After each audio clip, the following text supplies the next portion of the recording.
Minus 1/2 plus 1 which is nothing but 2√t। Okay, उसके बाद 2 cancel out हो गया तो बच गया 3√t, राइट। इसको एज इट इज़ लिख दिया। t की जगह वापस से डालना है मुझे x² + 9, ठीक है। तो रूट की जगह यहाँ क्या लिखूंगा, √x² + 9। तो ये आ गया मेरा आंसर, वेरी सिंपल। करते हैं अपना 17th क्वेश्चन। अगेन यार इतना फट्टू, ये एग्जाम्पलर में दे क्यों रखा है, मैं तो ये सोच रहा हूँ इवन रिमेनिंग के लायक नहीं है। ऐसा क्यों, x² - 2x + 1 + 4, 5 को लिख दिया मैंने। और ये क्वेश्चन आई गेस एग्जैक्ट है NCERT में। तो फिर हम x² - 2x + 1 को लिख सकते हैं x - 1 का होल स्क्वायर, 4 को लिख सकता हूँ 2 का होल स्क्वायर।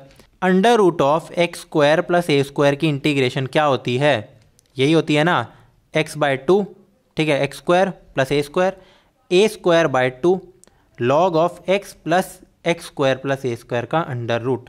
ये बड़े वाले फॉर्मूले में आते हैं, जब बाय पार्ट्स मैंने पढ़ा रखा था लेक्चर, तो उसमें नीचे स्पेशल फंक्शन में ये 3 फॉर्मूले थे। कौन से 3, x² + a² की इंटीग्रेशन न्यूमरेटर में, दूसरा इंटीग्रेशन x² - a² dx, तीसरा इंटीग्रेशन a² - x² dx। तीनों का प्रूफ भी कराया मैंने।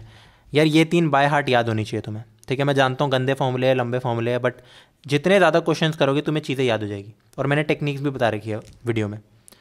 करते हैं अपना 18th क्वेश्चन, x/x² + 1। कुछ नहीं करना, इसको लिख दो x² का होल स्क्वायर -1।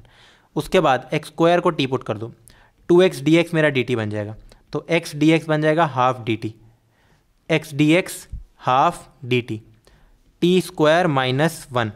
इसका डायरेक्ट फॉर्मूला होता है, इसको एक तो अलग से रखो, 1/2a, जहाँ मेरा a ये होता है तो a तो 1 है, तो 1/2 × 1 log a t - a t + a, तो t - 1 t + 1, t की जगह वापस से लिख दो x²। तो आ गया मेरा आंसर, बहुत ज़्यादा सिंपल।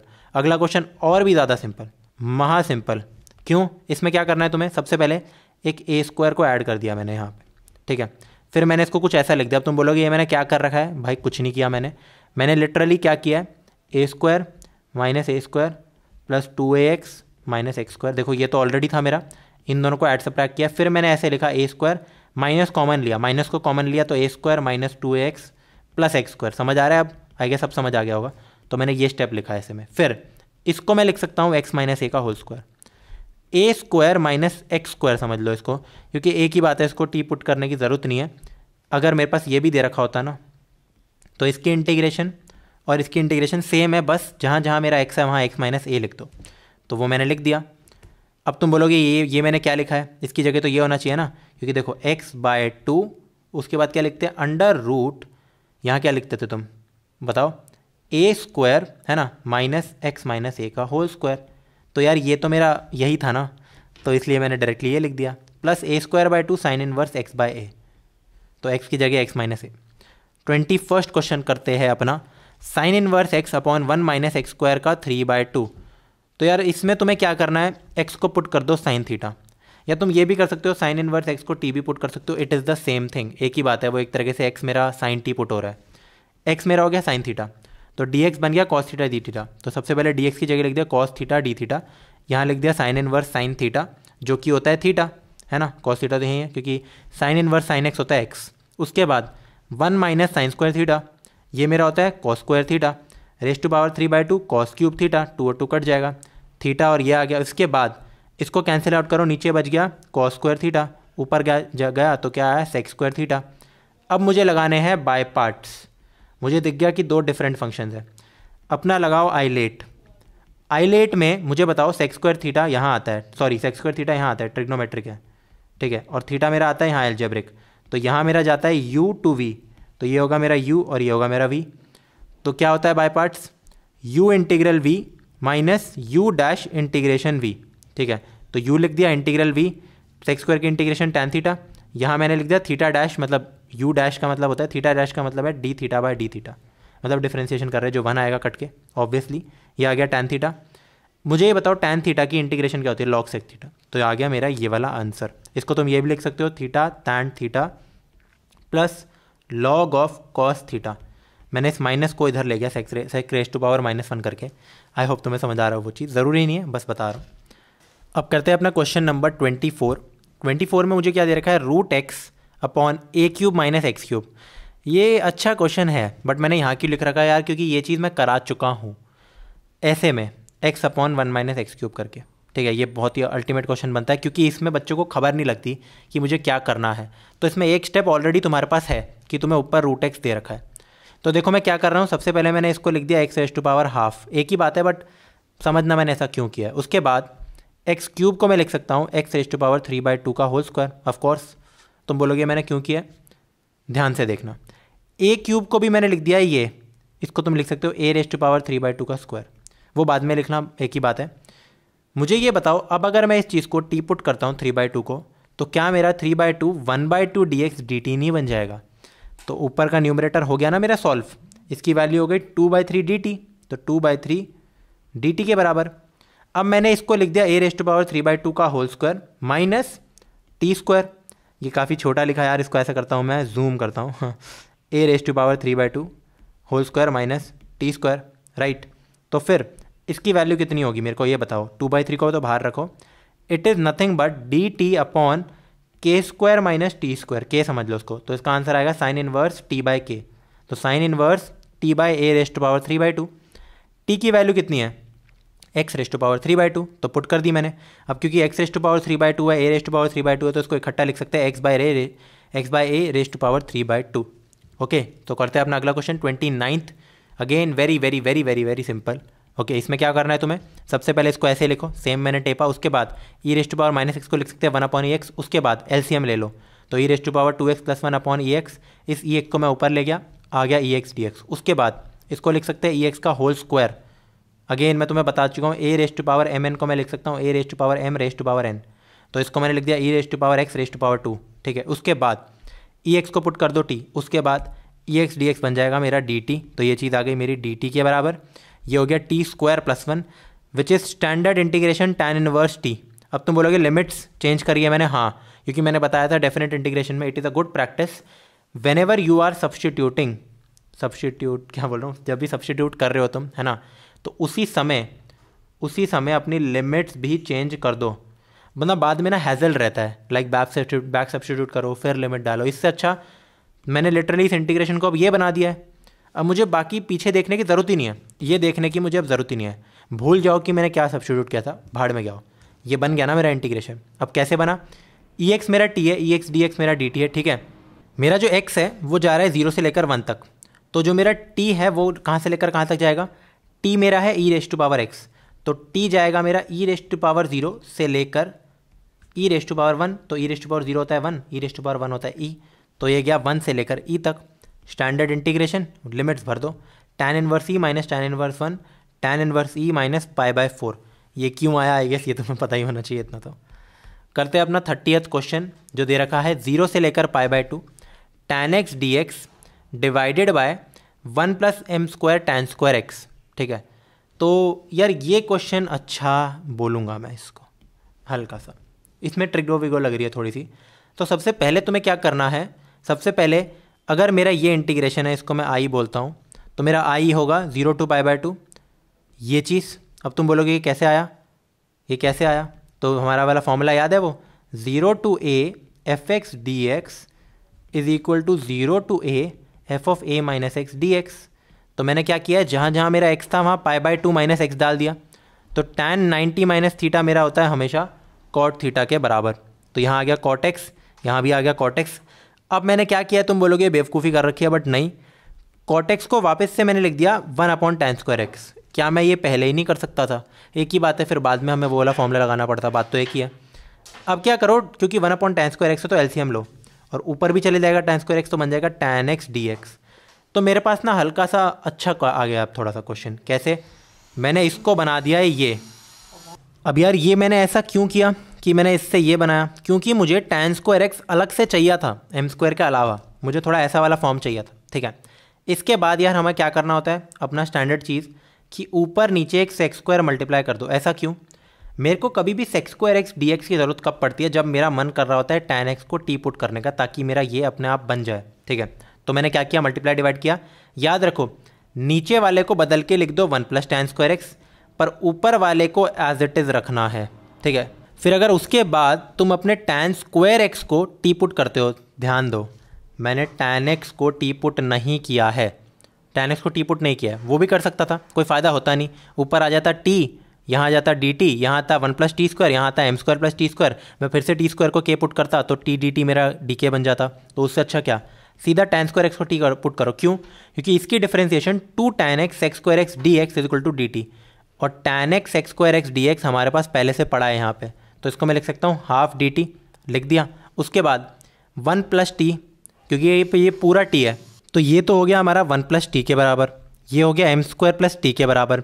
अब तुम देख सकते हो इसमें तो तुम पार्शियल फ्रैक्शन लगा सकते हो ना, पार्शियल फ्रैक्शन, और मैं क्या रिकमेंड करता हूँ, मन में पार्शियल फ्रैक्शन। कभी भी तुम्हें यार ये सब दे रखा हो ना कि dt/t + a t + b, तो यार तुम प्लीज़ इसमें ना ये मत लिखा करो कि ओहो 1 + t + a t + b is equal to a/t + a। नहीं यार, इतना टाइम वेस्ट लगता है ये, क्योंकि ये काफ़ी बेसिक पार्शियल फ्रैक्शन है। तो उससे पहले यार ध्यान दो, हमें क्या करना था, हमें अपनी लिमिट्स भी चेंज करनी थी, तो मैंने यहाँ कर रखी है, इधर मैं भूल गया था करना। अगर मेरा x जा रहा है 0 to π/2, तो tan² x कहाँ से लेकर कहाँ तक जाएगा, tan² 0 यानी कि 0, tan² π/2 यानी कि इन्फिनिटी, तो 0 से इन्फिनिटी जा रहा है ये मेरा, ठीक है, राइट। उसके बाद तुम्हें क्या करना है यार, मैंने क्या किया, m² - 1 को डिवाइड किया, मल्टीप्लाई किया। तुम बोलोगे ये मैंने क्या कचरा लिख रखा है, कुछ नहीं है, इसको खोलो एक बार, m² + t - 1 - t, तो m² - 1 बचाना। तो मैंने स्मार्टली क्या किया, मन में इसको मल्टीप्लाई डिवाइड किया, फिर इसको लिख दिया m² + t 1 + t, क्योंकि नीचे मेरे पास थे। बाद में मैंने सेपरेट आउट कर दिया सच दैट पहला फैक्टर बनेगा 1/t + 1, और फिर दूसरा बनेगा यहाँ से ये कट के 1/t + m²। तो इसकी इंटीग्रेशन log t + 1, इसकी log t + m²। याद रखना ये t² नहीं है, तो गलती से ये मत लिख देना tan इनवर्स t/m, हो सकती है क्योंकि यहाँ गलती। तो ये आ गया मेरा ये। अब इसको मैं लिख सकता हूँ this/this log a/b, मुझे डालना है 0 to इन्फिनिटी। तुम बोलोगे यार इन्फिनिटी ऐसे कैसे डालेंगे यार हम, बताओ यार, इन्फिनिटी में ऐसे मतलब कैसे डाल दूंगा, क्योंकि ये आ जाएगा लॉग इन्फिनिटी बाय इन्फिनिटी, क्योंकि टी इन्फिनिटी है। तो वो कैसे होगा फिर? तो ऑफकोर्स यार उसकी वैल्यू मेरी 1 हो जाएगी अगर मैं मन में लिमिट्स लगाऊँ। बट क्योंकि तुम CBSE के हो तो मे भी तुम्हें शायद समझ ये ना आए, कुछ को आ गया होगा। देखो कभी भी अगर मैं ऐसे लिमिट्स डालूँ जिससे मेरा एक अजीब सा आंसर आ रहा है अनडिफाइंड या फिर कुछ ऐसे सीन में जा रहा है, तो मैं इसको ये भी लिख सकता हूँ। इस पूरी चीज़ को हम क्या लिखेंगे? देखो लॉग, बजाय कि ये लिखना इन्फिनिटी प्लस एम स्क्वायर, ठीक है, माइनस लॉग ऐसे ये कहते हैं 0 + 1 अपॉन 0 + एम स्क्वायर, ठीक है, नॉर्मल लिमिट्स डालने से अच्छा, क्योंकि ये चीज़ ना नहीं लिख सकते हम ऐसे। तो इस जगह हम ये लिख सकते हैं limit t tends to infinity ये वाली चीज़ minus limit t tends to 0 ये वाली चीज़। अब 0 को तो बस हमें प्लग करना है अंदर, आंसर आ जाएगा हमारा ये। ऊपर जाके बन जाएगा सिर्फ log M square, I hope तुम्हें पता हो माइनस है, ऊपर जाके एम स्क्वायर रेस्ट पावर -1 होती है, माइनस माइनस कट जाएगा, और लॉग 1 होता है हमारा 0 के बराबर। तो हमारा आंसर आ गया log M square upon 2 M square -1। Also ये 2 भी जंप करके इधर आ सकता है और फिर 2 और 2 कैंसिल आउट हो सकते हैं। तो आंसर आ गया log mod M upon M square -1। अब करते हैं अपना क्वेश्चन नंबर 32 में मुझे दे रखा है integration 0 to 1 x dx upon 1 + x²। बिल्कुल फट्टू क्वेश्चन है यार, सीधा इस चीज़ को टी पुट करो अपने आप तुम्हारे पास। देखो इसमें 2 तरीके हैं, मैंने फट्टू तो बोल दिया। पहला ये था कि अगर तुम सिर्फ 1 + x² को टी पुट करते हो, इससे क्या होगा 2x dx तुम्हारा बन जाएगा dt के बराबर, ठीक है। तो x dx हो जाएगा कितना तुम्हारा, हाफ dt के बराबर, और नीचे आता तुम्हारा √t। बात समझ आ रही है? फिर इसकी इंटीग्रेशन सीधा आ जाती है √t + c, ठीक है, क्योंकि 2√t ऑलरेडी है, राइट। अब देखो यार दूसरा तरीका मैंने क्या किया, अगर मैं सीधा इस रूट को टी पुट कर दूं, यार ये डायरेक्टली नहीं होता, ये काइंड ऑफ प्रैक्टिस से आती है ये सारी चीज़ें। तो मुझे ये दिख सकता है कि इसकी डिफ्रेंसिएशन करके मेरे पास ये सब आएगा, 2 और 2 काट दो, तो लेजिट मेरे पास ये पूरी चीज़ आ गई, ठीक है, जो हमारे पास था। अगर यही मेरा dt है तो मेरे को सिर्फ इंटीग्रेशन अब तो करनी ही नहीं है, dt की इंटीग्रेशन t, आ गया आंसर ये हमारा। क्या बात समझ आ रही है? ये चीज़ें प्रैक्टिस के साथ आती रहती है। करते हैं 33rd क्वेश्चन अपना, x × sin x × cos² x dx 0 to π। बहुत सिंपल क्वेश्चन है अगेन। इसमें अब तुम बोलोगे x आ गया, क्या मुझे बाय पार्ट लगाना है? नहीं, प्रॉपर्टीज़ का यूज़ करो भाई, प्रॉपर्टीज़ किंग है भाई, प्रॉपर्टीज से अच्छा कुछ नहीं है। तो 0 to a f(x) dx, 0 to a f(x) dx, इसको 1 मार्क करो। इसको और क्या कह सकते हैं हम, 0 to a f(a - x) dx, right. तो इसका मतलब जहाँ जहाँ मेरा x है वहाँ π - x डाल दो, x है π - x, x π - x। ज़रा मुझे ये बताओ sin π - थीटा क्या होता है? sin theta, right. cos square cos π - x कितना होता है? Minus cos x। बट क्योंकि ये स्क्वायर है तो कट के प्लस हो जाएगा वो चीज़, राइट। तो ये चीज़ हो गई cos स्क्वायर x, ये हो गया sin x, ये हो गया π - x। इसको पुट कर दो, 3 क्यों कर रखा है मैंने, वाओ तो इसको हमें पुट करना था, इसको पुट कर दो 2, ठीक है। तो 1 और 2 से अगर मैं इन दोनों को ऐड कर दूं तो i + i = 2i, ठीक है। और इन दोनों को ऐड करूंगा अंदर क्या आएगा फिर, x sin cos square x ये वाला, π - x sin cos square x ये वाला। इन दोनों को ऐड करो ज़रा, तो यार ये चीज़ तो कॉमन आ रही है मेरी, बचा x + π - x, x और x कैंसिल, तो पाई टाइम्स दिस थिंग, राइट। अब ये थोड़ा मैनेजेबल लग रहा है इंटीग्रल, इसको जंप करके इधर लाओ, आ गया मेरा, और इस 2 को भी यहाँ नीचे ले आओ, आ गया मेरा, राइट। अब इसके बाद मुझे ये बताओ, क्लियरली मुझे दिख रहा है अगर मैं cos x को टी पुट करता हूँ तो मेरा sin x dx dt हो जाता है माइनस में। तो इसका मतलब सबसे पहले तो ये भी देखो, लिमिट्स भी चेंज करो, डेफिनेट इंटीग्रेशन है, तो it is a good practice कि जैसे ही तुम सब्स्टिट्यूट कर रहे हो तो तुम लिमिट्स को भी साथ साथ चेंज कर दिया करो, ठीक है। तो मेरा x जा रहा है 0 से लेकर पाई, तो मेरा t क्या है, t की वैल्यू cos x, तो cos 0 से लेकर cos पाई, cos 0 होता है 1 और cos पाई होता है -1, राइट। तो ये चीज़ हमारी हो गई -dt के बराबर, ये हो गया t²। अब अगेन मुझे ये बताओ, एक इंटीग्रेशन अगर मैं कहता हूँ a to b f(x) dx, तो इसको हम क्या कह सकता हूँ, -b to a, मतलब कि अगर मेरे को ये लिमिट्स इंटरचेंज करनी है तो एक माइनस साइन लाऊंगा आगे। तो मैंने इंटरचेंज कर दी, माइनस साइन ले आया, और माइनस माइनस मेरा प्लस हो गया, तो इसलिए मैं साइन ही नहीं लाया, राइट। अब t² की इंटीग्रेशन से पहले मैंने वैसे तो इसकी डायरेक्ट अब इंटीग्रेशन कर सकते हैं t³/3 और लिमिट डाल सकते हैं, आंसर आ जाएगा। बट मैंने क्या किया, क्योंकि मेरा ये t² एक इवन फंक्शन है। इवन फंक्शन क्यों है? क्योंकि अगर मेरा f ऑफ t² के बराबर है तो f ऑफ -t भी मेरा t² के बराबर ही होगा, -t का होल स्क्वायर यानी t²। तो क्योंकि फंक्शन मेरा इवन है ये, तो -a to a f(x) dx मेरा 0 to a f(x) dx के बराबर होता है, राइट। तो मैंने क्या किया, इसको 0 कर दिया और यहाँ एक 2 ले आया। फिर इन 2 और 2 को काट दिया, यहाँ सिर्फ बचा पाई, फिर इसकी इंटीग्रेशन कर दी मैंने और 0 to 1 डाल दिया, तो आंसर आ गया 1/3। तो π/3 मेरा कंप्लीट आंसर। क्या बात समझ आ रही है यार? मैंने कौन सी प्रॉपर्टीज़ का इस्तेमाल किया? सबसे पहली प्रॉपर्टी आई गेस मेरी ये थी, सबसे important, 0 to f(x) dx equal to 0 to f of a minus x dx। Second important ये होती है लिमिट चेंज करना, और थर्ड ये इवन ऑड वाली चीज़ है। तो देखो ज़्यादा से ज़्यादा प्रॉपर्टी यूज़ करोगे ना तो क्वेश्चन ईजी लगता है। फिर करते हैं अपना 35वां क्वेश्चन, x² dx अपॉन x4 माइनस x² माइनस 12। तो सबसे पहले मैंने क्या किया, इसको फैक्टराइज किया नीचे, क्योंकि हो सकता है मुझे दिख रहा है, मैंने मन में ये मान लिया t² माइनस t माइनस 12 के नाम से, जहाँ मेरा t है x², अभी मन में माना है मैंने। तो फिर इसको फैक्टराइज किया, ये आ गए। इसके बाद मैंने क्या किया, मैंने पार्शियल फ्रैक्शन लगा दिया। तो उसके बाद क्या होगा यार, तुम अब ये नोटिस करोगे, तुम बोलोगे नीचे तो एक क्वाड्रेटिक एक्सप्रेशन है, ठीक है, तो ऊपर सिर्फ a क्यों आया? यहाँ तो आना चाहिए था ax प्लस b और यहाँ आना चाहिए था cx प्लस d।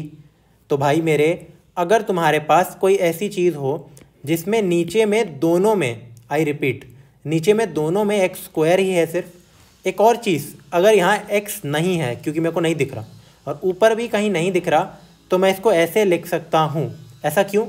अगर मैं अभी के लिए मान लूँ कि x² इक्वल टू t, मैंने सब्स्टिट्यूट नहीं किया है, मैंने सिर्फ लेट किया है, तो ये चीज़ मेरी बन जाएगी t upon t² plus 3 t² minus 4, sorry t plus 3 t minus 4, क्योंकि मैंने x² को माना है ना। तो फिर इसमें पार्शियल फ्रैक्शन लगा दो, तो मैंने उस हिसाब से लगाया है। अब तो नोटिस करो मैंने क्या लिख दिया, a into this b into this, ठीक है, x² के बराबर है। सबसे पहले x² को 4 पुट किया तो ये कट गया मेरा, ये हो गया 7 + 4 + 3 7, 7 into b is equal to 4, तो b आ गया 4/7। अब तुम देख सकते हो नेक्स्ट स्टेप में मैंने मैथ्स को थोड़ा गलत प्रूफ कर दिया है। मैंने क्या किया है, x² को -3 पुट किया है, ताकि अगर ये -3 हो तो ये कट जाएगा और ये चीज़ आ जाएगी हमारी, आंसर आ गया 3/7। तुम बोलोगे ये तो पॉसिबल ही नहीं है, x² is greater than equal to 0। मैं बोलूँगा हाँ सही है, बट इन चीज़ों के लिए हम इसको -3 पुट कर सकते हैं, इसको बस मान के चलो एक बारी के लिए। और अगर तुम्हें विश्वास नहीं हो रहा तो तुम्हें स्कूल में पता है क्या कराएंगे, कुछ नहीं, बस इसको ये लिख देंगे कि x² t है, और फिर तुमसे ये चीज़ कराएंगे कि t upon t plus 3 t minus 4, और उसमें तुम्हें t को -3 पुट करवाएंगे, ठीक है, जिसका मतलब यही हुआ। तो ये तुम कर सकते हो। इट इज़ लाइक यार इमेजिनरी नंबर्स जो है वो एग्जिस्ट नहीं करते हैं, ठीक है, बट उनका यूज़ आता है। तो समझ लो एक तरीके से हम उसका अभी यूज़ कर रहे हैं, हम x को √3 आयोटा मान रहे हैं, तभी वो ये बन रहा है, मान रहे हैं बस। ओके, बहस बहुत हो गई, मतलब बकवास बहुत हो गई, काम की बात पे आते हैं। तो इसकी वैल्यू कितनी थी, a upon x² plus 3 b upon x² minus 4। a की वैल्यू मैंने प्लग कर दी, b की वैल्यू मैंने प्लग कर दी, हाँ। उसके बाद इंटीग्रेट कर दो, तो ये दोनों इंटीग्रेट हो गए मेरे। इसकी integration फट्टू 1/a tan inverse x/a, इसकी इंटीग्रेशन फट्टू 1/2a log x minus a x plus a। क्या बात समझ आ रही है? ठीक है, करते हैं अपना 36वां क्वेश्चन। अगेन ऑलमोस्ट सेम ही करना है यार तुम्हें, x² upon x² plus a² x² plus b², right. तो मैंने क्या किया, इस बार तुम्हें करके दिखा रहा हूँ टी वाला। Put x is equal to t for a minute, okay. तो मैंने t पुट किया, t plus a² t plus b², इसकी value a upon t plus a² b upon t plus b² मैंने मान ली पार्शियल फ्रैक्शन करने के लिए। उसके बाद क्या किया, मैंने क्रॉस मल्टीप्लाई कर दिया, तो इसकी वैल्यू मेरी न्यूमरेटर के बराबर होनी चाहिए। मैंने t को पहले -a² पुट किया, ठीक है, तो अगर -a² पुट करता हूँ ये कट हो जाएगा, तो b² minus a² times a is equal to -a², तो a की वैल्यू आ गई a² upon a² minus b²। Similarly अगर t को मैं -b² पुट करता हूँ तो ये कैंसिल हो जाएगा, ये बचेगा b times a² minus b² equal to -b², b is equal to -b² upon a² minus b², right. मैं नीचे डिनोमिनेटर सेम रखना चाह रहा हूँ, वैसे मैं इसको ये भी लिख सकता था b² upon b² minus a², but मेरे को डिनोमिनेटर सेम रखना था, राइट। तो इसकी कितनी वैल्यू हो जाएगी, a upon x² plus a² minus b upon कितना, मतलब plus b upon x² plus b²। b की वैल्यू मैंने ये डाल दी, a की वैल्यू मैंने ये पुट कर दी। उसके बाद इसकी इंटीग्रेशन फट्टू, क्योंकि इस पूरे की integration equal to this plus minus this 1/a tan inverse x/a 1/b tan inverse x/b, बस खत्म हो गया यार, ये आ गया मेरा आंसर। कुछ और मैंने कट कर दिया, देखो चीज़ें क्या ही बचा, और यहाँ से b कर दिया, समझ आ रहा है। अब करते हैं अपना 38वां क्वेश्चन जो दे रखा है 2x - 1 x - 1 x plus 2x - 3। Again ये एक पार्शियल फ्रैक्शन का क्वेश्चन है, ठीक है। तो इसको मैं लिख सकता हूँ a upon first factor, b upon second factor, c upon third factor, क्योंकि तीनों लीनियर फैक्टर्स हैं मेरे, तो सिर्फ एक कांस्टेंट आएगा ऊपर, राइट। उसके बाद क्रॉस मल्टीप्लिकेशन, a के साथ x - 2 x - 3 मल्टीप्लाई करो, b के साथ ये, c के साथ ये, इसकी वैल्यू इसके बराबर होगी। आई गेस मुझे बताने की भी ज़रूरत नहीं है, मैंने एलसीएम लिया है, राइट। तो यहाँ मैंने नीचे x+2 सॉरी और x-3 मल्टीप्लाई किया, तो ऊपर भी दोनों मल्टीप्लाई हो गए। सिमिलरली यहाँ भी हो गए और यहाँ भी हो गए। अब डिनोमिनेटर बाकी बाद में सेम है तो न्यूमिनेटर भी सेम होना चाहिए। उसके बाद क्या करो, सबसे पहले एक एक करके वैल्यू डालो। x को -2 पुट करो। ऐसा क्यों? ये कैंसिल हो जाएगा, ये कैंसिल हो जाएगा, लाइफ ईजी हो जाएगी, सिर्फ b में चीज़ बचेगी। तो b इंटू -3 इंटू -5, ऐसा क्यों? -2 -1 -2 -3, ठीक है। इसकी वैल्यू होगी यहाँ से माइनस कितना डालना था, -2, तो 2 इंटू -2 कितना होता है बताओ? -4 -1 कितना, -5। तो a की वैल्यू यहाँ से कितनी आ गई, b की वैल्यू, ये कटा -1/3। सिमिलरली x को 3 पुट करो तो ये चीज़ कट जाएगी मेरी, ये चीज़ कट जाएगी, c मिलेगा मेरे को। x को 3 पुट करते हैं तो c इंटू 2 इंटू 3 + 2 कितना होता है 5 इज इक्वल टू x को 3 पुट किया तो 6 - 1 कितना हो गया 5, 5 5 कट गया, c की वैल्यू आ गई हाफ। मैं जानता हूँ बहुत बड़बड़ जल्दी जल्दी बता रहा हूँ मैं, ठीक है, बट इसको तुम स्लो करके देख सकते हो। c की वैल्यू आ गई हाफ। उसके बाद x को 1 पुट करो, ये कट गया, ये कट गया, a की वैल्यू आ जाएगी यहाँ से जो आ रही है 1/6। आई होप तुम्हें समझ आ रहा हो, यहाँ भी वैल्यू डालनी है। मैं x की रैंडम वैल्यूज़ भी डाल सकता हूँ, बट मैं स्पेशली -2 3 और 1 डाल रहा हूँ क्योंकि एक बारी के लिए ये कटेगा, फिर ये और फिर ये। क्या बात समझ आ रही है? ABC की वैल्यू आ गई। तो मुझे बताओ, ये जो हमारा इंटीग्रल था 2x - 1 dx अपॉन ये जो 3 फैक्टर्स थे, इसकी इंटीग्रेशन किसके बराबर थी? इसकी इंटीग्रेशन के ना, अगर मैं बोलूँ इसकी इंटीग्रेशन तो वो होगी इन तीनों की इंटीग्रेशन के बराबर, राइट। तो कैसे होगी फिर? a की वैल्यू कितनी है मेरी 1/6 इंटू इंटीग्रेशन ऑफ 1/x - 1, फिर b की वैल्यू कितनी है मेरी -1/3 इंटू इंटीग्रेशन ऑफ 1/x+2, ठीक है। c की वैल्यू कितनी आई थी मेरी 1/2 into integration of 1/x - 3 dx, ठीक है। इसकी इंटीग्रेशन कितनी होगी पहले वाले की 1/6 इंटू x - 1 की इंटीग्रेशन होती है log x - 1 -1/3 log x+2, फिर उसके बाद कितना बचेगा मेरा +1/2 log x - 3। तो this plus c it is the final answer. क्या बात समझ आ रही है यार तुम्हें? करते हैं अब नेक्स्ट क्वेश्चन। नेक्स्ट क्वेश्चन है मेरा 41। उसमें क्या दे रखा है, π/3 से लेकर π/2। न्यूमिनेटर है 1 + cos x की रूट और denominator 1 - cos x raised to power 5/2। Of course आगे dx भी आएगा, बट एनसीईआरटी कई बार मिस कर देती है इन चीज़ों को। उसके बाद मैं cos x को क्या लिख सकता हूँ, cos ऑफ 2 टाइम्स x/2, तो 1 + cos 2 थीटा कितना होता है मेरा 2 cos स्क्वायर थीटा, जहाँ मेरा थीटा है x/2। उसके बाद नीचे वाली चीज़ 2 sin स्क्वायर थीटा, आई होप तुम्हें ऐसा पता हो 1 - cos 2 थीटा ये होता है। उसके बाद √2 को बाहर निकालो, आ गया, रूट से रूट कटेगी तो सिर्फ cos x/2 बचेगा। इसके बाद यहाँ से भी 2 की पावर 5/2 बाहर निकालो। अब मुझे बताओ 2 raised to power 5/2 कितना होता है, 2 raised to power 4/2 + 1/2, यानी कि 2 raised to power 4/2 into 2 raised to power 1/2, 2 raised to power 2 into √2 4√2, ठीक है। आई होप ये तुम्हें पता लग गया हो। इसके बाद √2 कट गया, बाहर आ गया 1 - 4। अब ये साइन रेस्ट टू पावर 2, ये x/2 इंटू 5/2 है, तो ये पूरा 5 आ जाएगी मेरी पावर, ठीक है। ये चीज़ कट गई मेरी। इसके बाद कुछ नहीं करना तुम्हें, sin x/2 को टी पुट करना है, सिर्फ sin x/2 को पावर 5 को पुट नहीं करना, सच दैट मेरा हाफ cos x/2 dx बन जाएगा dt, यानी कि cos x/2 बन जाएगा मेरा 2 dt के बराबर, ठीक है। ध्यान देना मेरे को लिमिट्स भी चेंज करनी है। मेरा x जा रहा था π/3 से लेकर π/2 तक, तो मेरा t कहाँ जाएगा, t मेरा क्या है sin x/2। तो सबसे पहले क्या करो, x की जगह डालो π/3, तो π/3/2 π/6, sin π/6 होता है हाफ। सिमिलरली π/2 डालो तो π/4, sin π/4 होता है 1/√2, राइट। तो ये जाएगा 1/√2 से 1/2 तक, सॉरी 1/2 से लेकर 1/√2 तक। मुझे ये बताओ cos x dx जो ये था मेरा, ये मेरा dt के बराबर था, 2 dt के बराबर था, तो मैंने लिख दिया 2 dt, नीचे t raised to power 5, तो ये हो गया t raised to power -5 की इंटीग्रेशन कर रहा हूँ बेसिकली मैं। इसको तो बाहर निकालो, 1/2 आ गया कट के ये चीज़, ठीक है। तो इसकी इंटीग्रेशन कितनी होती है -4/-4, t raised to power -5 की इंटीग्रेशन कितनी होगी, t raised to power -5 + 1/-5 + 1, यानी कि -4/-4। उसके बाद ये दोनों लिमिट डाल देंगे हम, तो आ गया आंसर 4 - 16, तो ये हो गया 12/8 जो है 3/2, ओके। तो अब करते हैं अपना क्वेश्चन नंबर 42। इसमें मुझे दे रखा है e raised to power -3x cos³ dx। ये काफ़ी लेंदी एक क्वेश्चन है हमारा, ठीक है, बहुत लेंदी क्वेश्चन है। मैंने इसको शॉर्ट में करा रखा है, काइंड ऑफ अपना एक प्यारा सा, बहुत प्यारा मैंने फॉर्मूला लाइक डिराइव किया, या फिर तुम उसे कुछ भी बोलो, ठीक है, इंटरनेट पे होगा वैसे कहीं ना कहीं। तो मुझे ये बताओ cos 3 थीटा होता है 4 cos³ theta -3 cos theta, right. ये फॉर्मूला तो तुम्हें आता ही होगा, ये तुम्हें आता ही होगा, बिल्कुल 11th में पढ़ा है।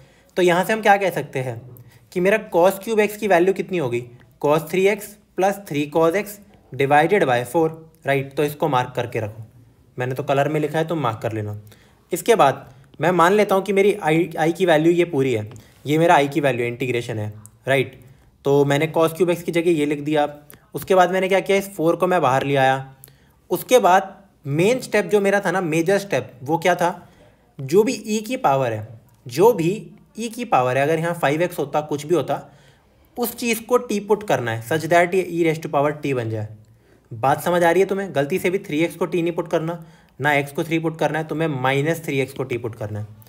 -3dx मेरा बन जाएगा dt के बराबर, तो dx हो गया मेरा -1/3 dt, मेरा dx हो गया -1/3 dt, राइट। ये हो गया e rest to power t. 3x मेरा कितना हुआ, -t के बराबर, तो यहाँ लिख दिया -t, x हो गया -t/3। अब कॉज ऑफ नेगेटिव क्या होता है, नॉर्मली रहता है यार, इसमें तो कोई डिफरेंस रहता ही नहीं है। तो यार अगर तुम normally e rest to power t cos t की इंटीग्रेशन करने जाते हो, और अगर तुम इसको बाय पार्ट से करते हो स्पेसिफिकली, तो तुम्हें अगर याद हो तुम्हें 2 बार बाय पार्ट लगाने पड़ते थे। पर अगर तुमने मेरा लेक्चर देखा है तो मैंने एक स्पेशल फॉर्मूला बना रखा है।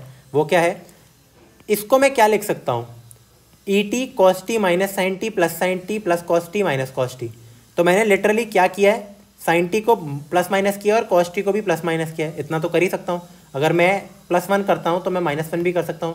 किसी भी चीज़ को ऐड सब्ट्रैक्ट कर सकते हैं।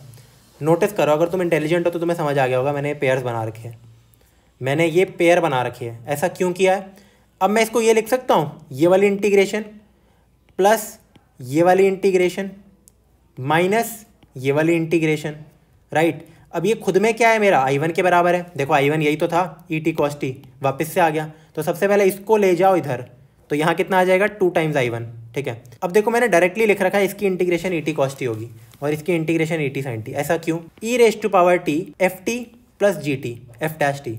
अगर तुम्हें याद हो ये formula e x f x plus f dash x की वैल्यू होती है direct e x f x, बहुत प्यारा फॉर्मूला होता है, ठीक है। तो मैंने इसका बहुत तगड़ा यूज़ किया है, जानबूझ के प्लस माइनस किया है, कई बार करना पड़ता है ये सब, ठीक है। तो ये इंटीग्रेशन आ गई, ये इंटीग्रेशन आ गई, तो I1 आ गया हमारे पास, half e t cos t plus sine t फट्टू। ये तो डन हो गया, ये डन हो गया। अब मुझे निकालना है I2 अपने, तो I2 के लिए क्या करो, I2 को भी अलग से ऐसे लिखो और सेम काम करो, ब्रैकेट में लिख दो इसको। अब क्या करो, जो भी तुम्हारे पास, देखो इसका वर्किंग रूल पता है क्या है। अगर तुम सोच रहे हो कि मैंने अपने आप से प्लस माइनस किया कैसे है, जो फंक्शन होता है ना, इंटेंशनली इसका डेरिवेटिव बताओ, इसकी डिफ्रेंसिएशन होती है माइनस साइन टी, तो उसे ले आओ। अगर साइन टी माइनस किया है तो प्लस भी करना पड़ेगा, कर दिया। अब मुझे बताओ इस साइन टी की डिफ्रेंसिएशन क्या है, कॉस टी, उसको ले आए हम। कॉस टी अगर प्लस किया है तो माइनस भी करना पड़ेगा, बात खत्म। बस ये पेयर बन गए और हमें पता है कि ये कॉस टी यहाँ तक आ रहा था, तो इसको हम यहाँ ला सकते हैं वापस जाके। सिमिलरली इधर मैंने क्या किया, कॉस टी बाई 3 की डिफ्रेंसिएशन की -1/3 साइन टी बाई 3। अगर ऐड किया है तो सब्ट्रैक्ट भी करना पड़ेगा। उसके बाद पेयर बना दो, F x F dash x, f x F dash S, F T f dash T, f T f dash T, ऐसे करके, ठीक है। तो एक पेयर मेरा क्या बन गया, ये प्लस ये प्लस ये। अब मुझे ये बताओ, मैंने -1/9 अगर बाहर लिया, ई टी कॉस टी बाई 3, ये तो खुद में मेरा क्या था, I2 था ना, तो ये मेरा आ गया I2 फिर से। तो इस चीज़ को मैं लेकर जा सकता हूँ इधर। तो देखो मैंने किया क्या है, यहाँ मैंने एक बार इस स्टेप में फिर से लिख दिया है, ये इसकी इंटीग्रेशन कर दी, e t f t plus f dash t, e t f t, e t f t plus f dash t, e t f t, ठीक है। उसके बाद -1/9 I2, इस I2 को अगर मैं इधर ले जाऊँगा तो I2 प्लस 1/9 I2 कितना होता है मेरा, 10/9 I2। तो इसकी वैल्यू आ गई मेरी ये, मैंने यहाँ से ई टी कॉमन ले लिया। उसके बाद I2 की वैल्यू कितनी हो गई, 9/10 ऑफ दिस थिंग। तो अब तो क्वेश्चन समाप्त नहीं हो गया, मेरे पास I2 है, मेरे पास I1 है, और मेरा I कितना था, -1/12 I1 प्लस I2, तो ख़त्म। इन दोनों को ऐड कर दो। फिर मैंने चीज़ें कॉमन ले ली कुछ कुछ, जैसे ई टी को कॉमन ले लिया, बाहर आ गया। एक और चीज़ नोटिस करो, भूल मत जाना कि मेरा टी था -3x के बराबर, तो ये बैक सब्स्टिट्यूट करा है मैंने हर जगह, देखो एक्सेप्ट इस जगह जहाँ मैंने वापस से भगवान जाने मैंने टी क्यों लिख दिया। तो इसको हटाओ पहले, ये इंपॉर्टेंट है भाई, this is very important, x. Okay, क्या बात समझ आ रही है यार? क्वेश्चन मस्त नहीं था बहुत, तुम कहीं और सॉल्यूशन देखने जाओगे ना, इसका बहुत लेंदी मिलेगा तुम्हें। तो यार इस क्वेश्चन पे भी लगा दो एक स्टार हल्का सा, ये कॉन्सेप्ट ऑलरेडी पढ़ा चुका हूँ मैं। अब करते हैं अपने क्वेश्चन नंबर 45 में मुझे दे रखा है x into log 1 + 2x dx 0 to 1। तो ये काफ़ी स्टैंडर्ड क्वेश्चन है, किस चीज़ का, बाय पार्ट्स का, ठीक है। तो बाय पार्ट्स में क्या कहता है मेरा, आइलेट लगाते हैं हम, आइलेट, जिसमें लॉगरिथमिक मेरा एल्जेब्रिक से पहले आता है। तो 1 + 2x का जो लॉग है और यहाँ आएगा मेरा x, तो इसको हम ऑफकोर्स u लेंगे और इसको हम लेंगे v, हमने ले लिया। उसके बाद क्या करना है तुम्हें, यहाँ dx आएगा, u इंटीग्रल v minus u dash integration v। First function into second की integration minus integration of first की differentiation into integration of second integration की होल इंटीग्रेशन। ठीक है, समझ आ रहा है। तो एक्स डी एक्स होता है मेरा एक्स स्क्वायर बाय टू, ये तो log 1 + 2x as it is, इसमें 1 और 0 प्लग इन करने हैं मुझे। उसके बाद क्या करना है यार, इसकी इंटीग्रेशन करो ज़रा यार। तो मुझे बताओ यहाँ एक्स स्क्वायर बाय टू आ जाएगा, लॉग की हमने डिफरेंशिएशन की तो आया 1/1 + 2x और चेन रूल से एक और 2 आ गया, और यहाँ आ गया एक्स स्क्वायर बाय टू, तो 2 और 2 कट गया मेरा यहाँ से और यहाँ से, तो क्या बचा, कुछ नहीं, मेरा सिर्फ रह गया एक्स स्क्वायर अपॉन 2x + 1। ठीक है, तो मैंने क्या किया इंटेंशनली, सबसे पहले तो यहाँ -1 + 1 से पहले मैंने एक 4 मल्टीप्लाई डिवाइड किया, ये एक्स स्क्वायर था ना तो मैंने इसको 4x स्क्वायर बनाया अपॉन 2x + 1। ठीक है, ऐसा क्यों मैं तुम्हें बताता हूँ। अब +1 -1 किया, पहले -1 + 1 किया, ताकि 4x स्क्वायर -1 को हम लिख सकते हैं 2x का होल स्क्वायर -1 का स्क्वायर। तो देखो 2x - 1 इसको हम लिख सकते हैं 2x - 1 2x + 1, सच दैट हमारा 2x + 1 कैंसिल आउट हो जाए। क्या बात समझ आ रही है। ये तो आंसर आ गया, देखो log 3/2 अगर लिमिट्स मैंने डाल दी। उसके बाद देखो एक 1/4 यहाँ था, ठीक है, तो इसकी इंटीग्रेशन करो, सबसे पहले सेपरेट आउट कर दो, फिर ऐसे सेपरेट आउट कर दो, इसकी इंटीग्रेशन की 2x - 1 क्योंकि +1 हमारा कट जाएगा, आगे इसकी इंटीग्रेशन ये, इसकी इंटीग्रेशन ये इंटू 1/2। क्यों, क्योंकि लॉग की इंटीग्रेशन अगर करोगे तो कांस्टेंट से डिवाइड भी करते हैं, वेरी इंपॉर्टेंट। तो इसका आंसर आ गया log 3/8 after plugging in the limits. ठीक है, इसका आंसर आ गया मेरा सीधा 0 और इसका आंसर log 3/2, तो आंसर है log 3/8। अब करते हैं अपना क्वेश्चन नंबर 46 जो दे रखा है मुझे 0 to π x into log sine x D x. अगर तुम्हें आता हो यार 0 to π/2 log sin x dx कितना होता है, तुम्हें याद होना चाहिए। इसकी वैल्यू होती है -π/2 log 2, very standard, even NCERT में लिखा होता है कि रिमेंबर करना इस चीज़ को। ठीक है, तो इसको मैं मान लेता हूँ आई और इसको दे देता हूँ 1 मार्क पहले से ही। फिर मैंने क्या किया, अपनी बेसिक प्रॉपर्टी सबसे ज़्यादा यूज़ होने वाली f(x) dx 0 to a, इसकी वैल्यू होती है f(a - dx 0 to a। ठीक है, तो हर जगह x की जगह डाल दो π - x एक्सेप्ट अपना dx ऑब्वियसली। उसके बाद मुझे ये बताओ इसमें लॉग साइन π - थीटा क्या होता है, साइन थीटा, तो ये आ गया, इसको मैंने मार्क कर लिया 2 क्योंकि देखो ये। तो मुझे बताओ 1 और 2 को अगर मैं ऐड करता हूँ तो आएगा 2 ऑफ i + i = 2i, और इन दोनों को ऐड करूँगा तो क्या होगा, ये तो कॉमन आ जाएगी, बहुत नॉर्मल सी बात है। x + π - x होता है मेरा पाई के बराबर, राइट, तो इस पाई को हम ले सकते हैं बाहर, बिल्कुल सही। अब ज़रा मुझे ये बताओ, मैंने स्टेप में पाई से π/2 लिख दिया और 2 बाहर ले आया हूँ, क्यों, पाई को हम लिख सकते हैं π/2 × 2, और इस 2 को मैं जंप करके इधर ले आया, कैसे लाया, ध्यान से देखो 0 to 2a, जहाँ मेरा a है अभी π/2, तो अगर मैं ये बोलूँ 0 to 2 times π/2 f(x) dx, तो इसकी वैल्यू होती है 2 times 0 to π/2 f(x) dx। अगर मेरा f(x) f(2 - ax 2a - x के बराबर होता है, तो ऐसा होता है क्या, देखो अगर a मेरा 2a मेरा कितना है, पाई के बराबर है 0 to 2a, तो ऑब्वियसली f(x) क्या है मेरा log sin x, तो अगर इसमें x की जगह में 2a - x डाल देता हूँ, π - x, तो कोई फ़र्क पड़ता है, घंटा फ़र्क नहीं पड़ता है, ये हमने देख लिया यहाँ पे, राइट। तो ये चीज़ सेम रहेगी, इसलिए 2 मैं बाहर ला पाया। उसके बाद ये और ये 2 और ये 2 काट दो, तो आई आ गया मेरा पाई टाइम्स दिस थिंग, और इसकी इंटीग्रेशन तो मैंने तुम्हें बताई है पहले से, ये रिजल्ट तो याद होना चाहिए, -π/2 log 2। अब देखो एक चीज़ ध्यान देना, इसमें ना क्वेश्चन का नंबर देखना, क्योंकि देखो लाइनें कितनी हुई है मेरी, 1 2 3 4 5, अराउंड देखो 7 लाइन में मेरा आंसर आ गया। अगर ये एक 3 मार्कर तक का क्वेश्चन है तो इसमें तुम्हें नंबर मिल जाएंगे।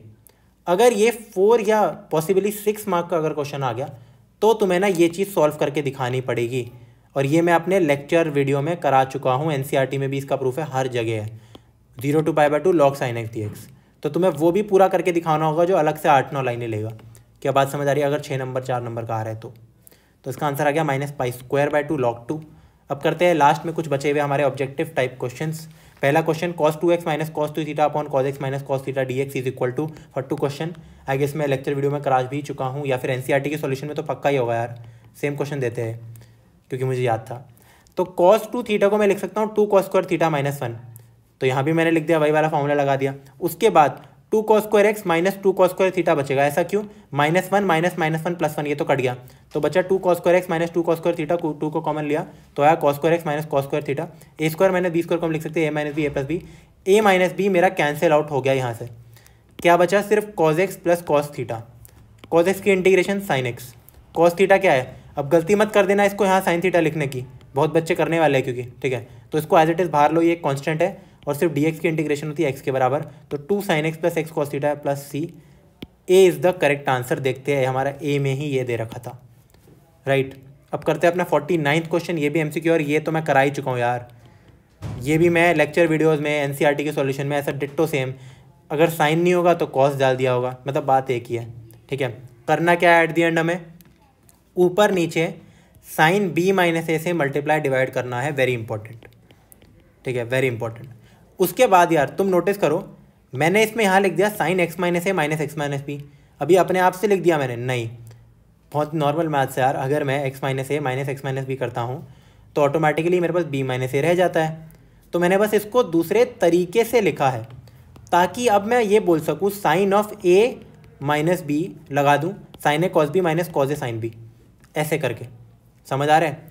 उसके बाद इन दोनों को कर दो सेपरेट आउट, तो ये कैंसिल आउट हो जाएगा कॉस अपॉन साइन कॉट, फिर ये कैंसिल हो जाएगा, सॉरी ये कैंसिल हो जाएगा मेरा कॉस अपॉन साइन कॉट, और कॉट की इंटीग्रेशन डायरेक्ट होती है log sine x, log sine x, log a minus log b log a by b, ठीक है। और ये साइन को मैं ऊपर ले जाके कोसेक लिख सकता हूँ, ऐसा मैंने इसलिए किया है क्योंकि ऑप्शंस में यही एक ऑप्शन है, मतलब डिनोमिनेटर में साइन था नहीं, तो मैंने सबसे पहले इन दोनों को तो एलिमिनेट कर दिया क्योंकि कोसेक आएगा मेरा। उसके बाद मैंने क्या देखा, x minus b upon x minus a है, तो c is the correct answer. करते हैं अपना question number 50, tan inverse root x D x is equal to, तो अगेन कुछ नहीं करना होता ऐसे क्वेश्चन में, 1 से मल्टीप्लाई कर दो, इसको मान लो u क्योंकि इन्वर्स फंक्शन है, और इसको मान लो v। अब 1 को v इसलिए कहते हैं क्योंकि 1 हमारा होता है एक्स रेज टू पावर 0 मानते हैं हम उसको, which is algebraic. u integration v minus u dash integration v, क्या बात समझ आ रही है मेरे को। तो ये मैंने पूरा u डैश कर रखा था, ये थी इंटीग्रेशन v, 1 की इंटीग्रेशन x होती है, लिख दिया, यहाँ भी लिख दिया, बाहर लिया है मैं इसको इंटीग्रेट करके। इसके बाद रूट एक्स एक नीचे था, इसको काट दो इससे, ऊपर बचा रूट एक्स, यहाँ बचा 1/2। इसकी इंटीग्रेशन करनी इजी है, दिखने में हो सकता है मुश्किल लगे तुम्हें, बट तुम्हें क्या करना है, एक्स को टी स्क्वायर पुट कर दो सच दैट इसकी इरैशनैलिटी हट जाए, ठीक है। और ये मेरा क्या बन जाए, देखो कट के कितना बन जाएगा, ये सिर्फ टी बन जाएगा ना। अगर यहाँ मैं टी स्क्वायर डालता हूँ तो टी स्क्वायर के अंडर रूट कितनी आ जाएगी, टी। डी एक्स मेरा था 2t dt के बराबर, वो भी लिख दिया, 1 प्लस टी स्क्वायर। इसके बाद हाफ कटा, 2 कटा, हाफ मेरा बाहर था पहले से। उसके भी बाद +1 -1, एक्चुअली -1, हाँ +1 -1 क्योंकि नीचे भी टी स्क्वायर +1 है, सेपरेट आउट कर दो, कट जाके 1 आ जाएगा। ये तो एज इट इज़ ही रहने वाला है मेरा। 1 की इंटीग्रेशन t, 1/1 + टी स्क्वायर की इंटीग्रेशन बहुत सिंपल, tan इनवर्स t बहुत स्टैंडर्ड इंटीग्रल है। t की जगह डाल दो रूट एक्स, और यहाँ की भी t की जगह डाल दो रूट एक्स, तो आंसर आ गया मेरा ये। चेक करते हैं इनमें से कौन सा है, ए ऑप्शन ही दे रखा है मुझे, ऐसा क्यों, x + 1 tan इनवर्स x, यही एक ऑप्शन है, तो यही मेरा आंसर है। और ये आ रहा है मेरा प्लस में और रूट एक्स आ रहा है मेरा माइनस में, राइट। तो डी आंसर नहीं होगा, इसमें उल्टा दे रखा है। अब करते हैं यार अपना question number 53। If integration d x upon x plus 2x² + 1 equal to a log 1 + x² b, ये तो a और b की वैल्यू पूछी है मुझसे, तो कैसे सॉल्व करना है इसको, again partial fraction, very basic. इसको हमने मान लिया a upon this, bx + c upon this quadratic है, तो उसके बाद a into this thing into bx + c into this thing is equal to the numerator. तो यार हमारे 2-3 तरीके होते हैं। सबसे पहले तो क्या होता है, अगर मैं x² के कोफिशिएंट्स को कंपेयर करूँ, x के कोफिशिएंट को कंपेयर करूँ, कॉन्स्टेंट्स को कंपेयर करूँ, तो कुछ ना कुछ मेरी वैल्यू निकल सकती है। बट उसमें 3 इक्वेशंस आएगी, 3 वेरिएबल की, मज़ा नहीं है उसमें। सीधा सीधा सबसे पहले x को -2 पुट करो सच दैट ये कट जाए, और ये भी कट जाएगा क्योंकि इससे मल्टीप्लाई हो रहा है 0 से, तो सिर्फ ये वाली वैल्यू बची। 2 का स्क्वायर 4 -2 का square 4 +1 5, 5 into a equal to 1, a की वैल्यू आ गई 1/5। अब मैंने दूसरी वैल्यू x को 0 पुट किया है, ऐसा क्यों, क्योंकि 0 पुट करने से b हट जाएगा मेरा, तो सिर्फ c की टर्म्स में आ जाएगा, ये भी हट गया, प्लस a की वैल्यू तो मुझे पता ही है, तो ये देखो a और c की टर्म्स में आ गया, c की वैल्यू हो गई 1 - a अपॉन 2 और a की वैल्यू है 1/5, तो ये हो गया 4/5 अपॉन 2, 2/5। अब तो तीसरे के लिए कोई भी वैल्यू डाल दो, मैं कोई भी रैंडम वैल्यू ले रहा हूँ, छोटी वैल्यू, क्योंकि 0 ले चुके हैं तो 1 ले लेते हैं। 1 लेके हर जगह मैंने 1 डाला, तो a b c तीनों में इक्वेशन आई, पर मेरे पास a भी है c भी है, तो डायरेक्ट b निकल गया। तो इसका मतलब अगर मेरा ये जो एक्सप्रेशन है ये इसके बराबर है, a और b की वैल्यू मुझे पता है, तो इसकी इंटीग्रेशन इनकी इंटीग्रेशंस के बराबर होगी। अगेन देखो bx + c upon x² + 1, b की वैल्यू क्या है -1/5, तो -x/5 + 2/5 अपॉन x² + 1, तो मैंने 1/5 कॉमन ले लिया बाहर, समझ आ रहा है। इसके बाद -1/5 कॉमन ले लिया, इसको स्प्लिट किया, इसको स्प्लिट किया, क्या बात समझ आ रही है, बात क्लियर हो रही है। dx upon x plus two की integration direct log x plus two. इसके इंटीग्रेशन के लिए इसको टी पुट करो, बहुत सिंपल सब्स्टिट्यूशन है, x dx बन जाएगा हाफ dt, राइट। तो dt by t log t। इसकी integration direct tan inverse x, ये तो ऑलरेडी हो रखा था, ये भी हो रखा था, ये भी हो रखा था, t की जगह वापस से डाल दो x² + 1। अब मुझसे क्या पूछा था यार, ये तो है मेरा आंसर, तो नोटिस करो मुझे दे रखा था a टाइम्स log 1 + x², तो 1/5 टाइम्स नहीं, -1/10 टाइम्स log 1 + x², तो a की वैल्यू हो गई -1/10, सही। उसके बाद क्या दे रखा था, tan इनवर्स x में क्या है, b है, और tan इनवर्स x में क्या है मेरा यहाँ b, 2/5, तो b की वैल्यू हो गई 2/5, तो a -1/10, b 2/5, c is the correct answer लिख रखा होगा मैंने, यस। अब करते हैं अपना 54th question, x³ upon x + 1 is equal to, very simple, मतलब अच्छा क्वेश्चन है, इतना सिंपल नहीं है। इसमें करना क्या है, +1 - 1 सेपरेट आउट कर दो दोनों इंटीग्रेशंस को। ज़रा मुझे ये बताओ, इसकी इंटीग्रेशन तो डायरेक्ट है, log x + 1 मैंने लिख भी दी। इसमें a³ + b³ का फॉर्मूला लगा दो, x³ + 1³ is equal to x + 1, x² + 1² - x, तो मैंने देखो वही चीज़ लिख दी, ये कैंसिल आउट हो गया। इसकी इंटीग्रेशन फट्टू, बहुत सिंपल, इसकी हो रखी है, d is the correct answer. Notice करो बेवकूफ़ बनाने के लिए x आगे लिख दिया, तो वो तो तुम कर ही सकते हो, आई गेस उसमें बड़ी चीज़ है नहीं।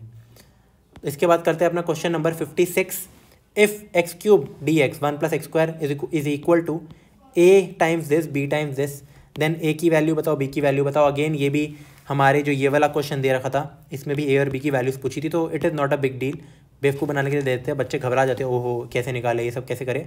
सिंपली क्या करो यार, मैंने क्या किया है नोटिस करो, x³ को ब्रेक करके लिखा है x² × x, इसके बाद 1 + x² को सब्स्टिट्यूट कर दो t²। t² क्यों कर रहा हूँ मैं, ताकि ये चीज़ t² हट के रैशनैलिटी हट जाए मेरी। इसके बाद मैं क्या लिख सकता हूँ यार, x² को मैं लिख सकता हूँ t² - 1, ये भी काम आएगा, और 2x dx हो जाएगा 2t dt, तो x dx हो गया t dt, तो x dx की जगह मैंने लिख दिया t dt, x² की जगह जस्ट अभी तुम्हें बताया t² - 1, और ये चीज़ मेरी बन गई t² का रूट यानी t। बहुत सिंपल नहीं हो गया यार इंटीग्रेशन अब तो क्या बचा, t और t कैंसिल हो गया, सिर्फ t² - 1 की इंटीग्रेशन करनी है। तो यार t² की इंटीग्रेशन बहुत सिंपल होती है, t³/3, 1 की इंटीग्रेशन बहुत सिंपल होती है, t + c। t की जगह वापस से तुम क्या डालोगे, √1 + x², क्योंकि t² ये है, तो देखो आंसर आ गया मेरा ये काफ़ी सिंपल तरीका था यार निकालने का। और ऑब्वियसली मेरा देखो a टाइम्स दिस था, तो a मेरा हो गया 1/3, और b टाइम्स दिस था, तो b हो गया मेरा -1, तो d is the correct answer. करते हैं अपना question number 57, dx upon 1 + 2 cos 2x, बहुत ज़्यादा सिंपल, सीधा इसको लिखो 2 cos² x, फिर 2 को बाहर निकाल दो और ऊपर ले जाके sec² x कर दो। मुझे ये बताओ sec² x एक इवन फंक्शन है -a to a में, तो मैं इसको लिख सकता हूँ 2 × 0 to a, 2 और 2 भी कैंसिल हो गया क्योंकि 1/2 बाहर आया था, एक 2 आया था। उसके बाद sec² की इंटीग्रेशन tan x में 0 to π/4 डालो, 1 - 0, आंसर आ गया 1, बहुत प्यारा सा, a is the correct answer. अब करते हैं अपने क्वेश्चन नंबर 58 की तरफ बढ़ते हैं। 1 - sin 2x की √0 to π/2 इज इक्वल टू, एक अच्छा क्वेश्चन है, डबल लगा रहा हूँ, डबल तो नहीं, सिंगल के लायक तो है। तो सबसे पहले 1 को हम लिख सकते हैं sin² + cos², sin 2x को लिख सकते हैं 2 sin x cos x। ऐसा काम मैंने क्यों किया है, क्योंकि a² + b² - 2ab लगा सकता हूँ अब मैं, a - b का होल स्क्वायर। अब नोटिस करो मैंने ना, किसी का भी स्क्वायर का अंडर रूट क्या होता है, वही वैल्यू, मैंने एक मॉड लगा रखा है, क्यों, क्योंकि x² का जो अंडर रूट होता है वो x के बराबर नहीं होता, वो mod x के बराबर होता है, वेरी इंपॉर्टेंट। देखो अगर ये इंडेफिनेट इंटीग्रेशन होती है ना, लिमिट्स नहीं होती, तो मैं इसको एज इट इज लिख देता, ज़्यादा कोई दिक्कत नहीं होती, ठीक है। बट डेफिनेट में दिक्कत ही दिक्कत है, कॉन्सेप्ट ही कॉन्सेप्ट है।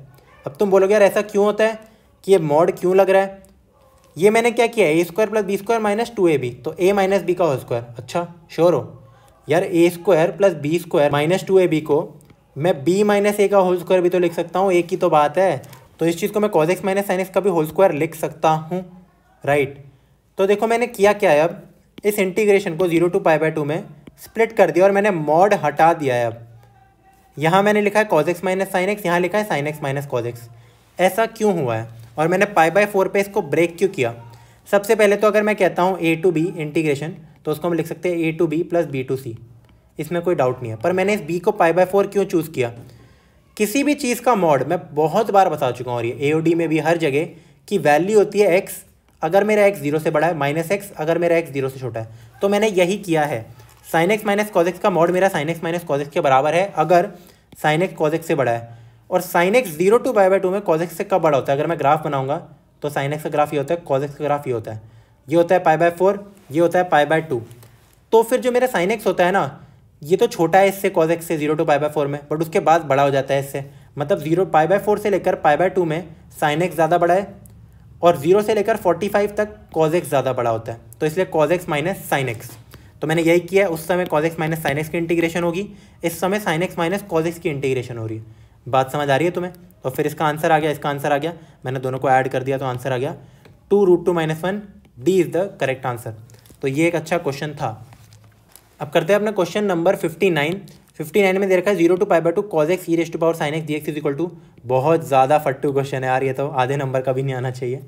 साइन एक्स को टी पुट करो, cos x dx dt, उसके बाद हमने लिख दिया e⁻t dt, ठीक है। लिमिट्स भी चेंज करो, तो अगर मेरा x जा रहा है 0 से लेकर π/2 तक, तो मेरा t कहाँ जाएगा? t की वैल्यू है साइन x, तो साइन 0 से लेकर साइन π/2 तक, साइन 0 होता है 0, साइन π/2 होता है 1, तो 0 to 1 et dt et की इंटीग्रेशन et होती है, 0 to 1 डालो तो e⁻1 माइनस e⁻0 e-1। क्या बात समझ आ रही है? 60th क्वेश्चन करते हैं, बस अब खत्म होने ही वाला है।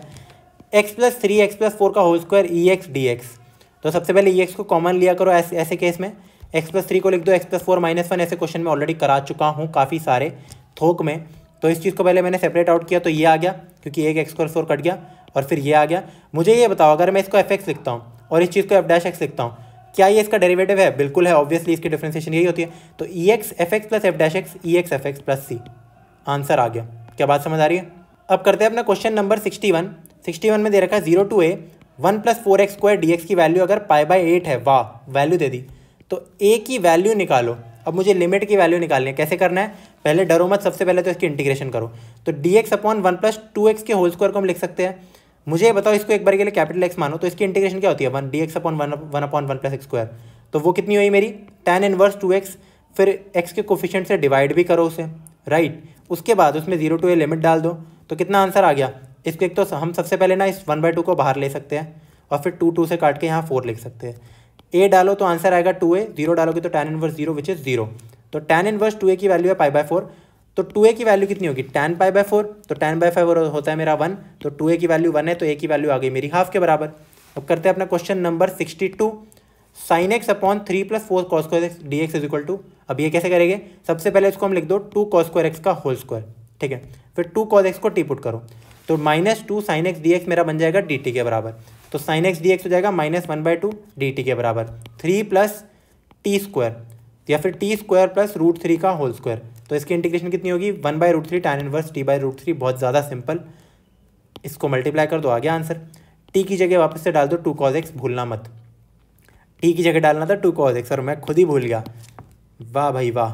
यहाँ लिखना पड़ेगा हमें 2 cos x। क्या बात समझ आ रही है यार? ठीक है। अब करते हैं अपना क्वेश्चन नंबर 63 में द वैल्यू पूछी है मुझसे -π से π तक sin³ x cos² x dx for 2 question, सीधा आंसर 0 है। ऐसा क्यों? ये एक ऑड फंक्शन है, और -a से लेकर f(x) dx a तक 0 होता है अगर मेरा f(x) ऑड फंक्शन हो। मुझे ये बताओ, अगर मैं f(x) को लेता हूँ sin³ x cos² x, तो f (-x) होगा, दोनों जगह माइनस डाल दो। cos² है तो ये नो इफेक्ट, sin³ है तो x बाहर आ जाएगा -1, तो ये हो गया -f(x) के बराबर। अगर मेरा f(x) -f(x) के बराबर होता है, मतलब f(x) ऑड फंक्शन है, तो इसकी वैल्यू आ गई 0। तो इसी के साथ यार हमारे इंटीग्रेशन के सारे क्वेश्चन समाप्त होते हैं। एनसीईआरटी तो मैंने पहले ही कर दी थी। अब हमने किए थे एग्जाम्पलर के रिमेनिंग क्वेश्चंस, और सारे क्वेश्चन सॉल्व हो चुके हैं। तो ठीक है यार, मिलते हैं आपसे नेक्स्ट चैप्टर में, जो होगा एप्लीकेशन ऑफ इंटीग्रल्स। तो तब तक के लिए bye bye and have a nice day.